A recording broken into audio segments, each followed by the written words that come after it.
we are outside in Los Angeles, California, and we are at Stark's Hot Chicken. And I am on the quest to see who has the best chicken sandwich in America. All right, so let's give them a try.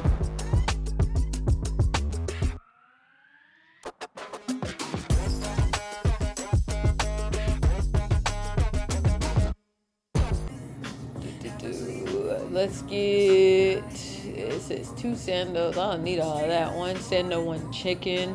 Let's go with a number 3. Let me get a mild. And then can I get extra sauce on the side, like 2 or 3 sauces on the side.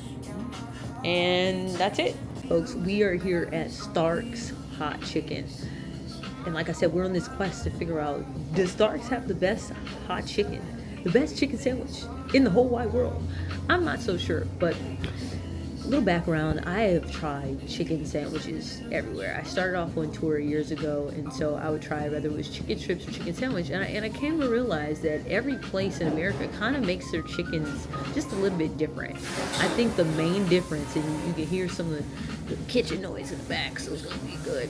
I think some of the main differences in how people make chicken strips, chicken tenders, chicken breasts, what it really boils down to is a few different things. 1, what type of meat that you're using, right? And 2, what is the breading, right? And then when you really get into the, we'll get into the mix of all the zhuzh of the coleslaw and how things mix and yada yada yada and the sauces. But like, are you using dark meat? Are you using white meat? What does the bun look like? What do you know? Is it a soft bun? Is there a certain level of crust in it? And so I am a chicken sandwich connoisseur. Now, on this channel, you're gonna see me try a bunch of different foods. I like tacos, all types of stuff that we'll give a go, but nothing makes my heart more warm than a chicken sandwich. I'm telling you, than a chicken sandwich. So my dad tagged along with me, and he ended up keeping it super simple. He's not really into trying a bunch of whole different foods. But the gag is, I had went to this store because I was going to try their fried chicken sandwich, and I did, and we'll get into that in a second. But, and this is a big old booty right here. This Korean fried chicken was the bomb.com. Like, I swear I have never tasted better Korean fried chicken in my life.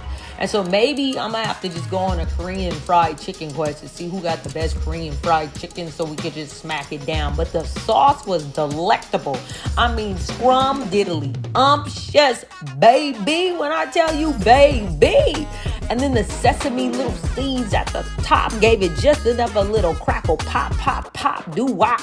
And I mean, the tenderness, it had just enough crunch. And on top of the crunch, it had just enough softness to where it just like broke apart in your mouth. And like, when I tell you these leftovers was banging. So that was the gag. The gag is, I came here for a chicken sandwich, and I tore this Korean fried chicken up too. And it seems like I kind of came on the perfect day. It's a Sunday, early in the morning. What I like about this place is it has parking access right here in the lot. You don't have to, like, LA parking can be a little rough. You gotta park on the street. So far, the staff is super friendly. Enough of that doo-wop, pop talking. Let's get into this chicken sandwich right here. Now, when I tell you this chicken sandwich was slap-tabulous, like, it really was. I think, like I said, the best part about a chicken sandwich to me is like how this chicken is prepared. So, I mean, I heard him sizzling and dropping it in right over there to the right of me, and it didn't disappoint. What I'll say is that the outside had just enough of a crispiness to where you got a bite. The coleslaw was good and the bun was good. The sauce was good as well, right? And that's the thing. Like, what is their sauce going to taste like? Now, me, I know this might be a juxtaposition if I'm into chicken sandwiches. I don't really like pickles, so I don't be taking the pickles on I would say no pickles. And so the sauce to me was a little pickle-ish.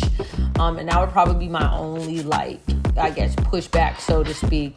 But you can see I'm still over here tearing up this sandwich. I'm tearing it up. And as I'm tearing up the sandwich, I think the sauce to me was almost like cane sauce, but more pickly. That's probably the best way to describe it.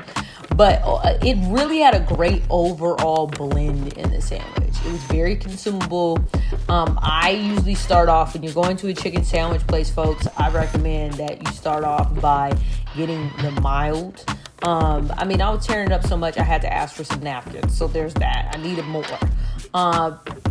Start off with the mild, because if you're not like into like super spicy Thai food, you don't know what the spice level is of the chicken sandwich, because somebody's medium could really be somebody else's hot. And so start off with the mild, get the flavor, and then once you get the flavor and like the taste, when you come back again, you can turn up the heat a little bit more.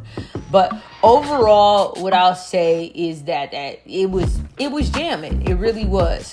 And maybe, I hate to say it, the Korean fried chicken might have just been a little bit, the Korean fried chicken just might have been a little bit better than the chicken sandwich. I wasn't expecting that at all. But I would definitely go back and visit Stark's again. There you have it, folks. We just got done testing out Stark's hot chicken. Now, if I were you, I would get your little hiney in a car and drive on over here and get to testing it out. Here's the thing. I came here for a chicken sandwich, right?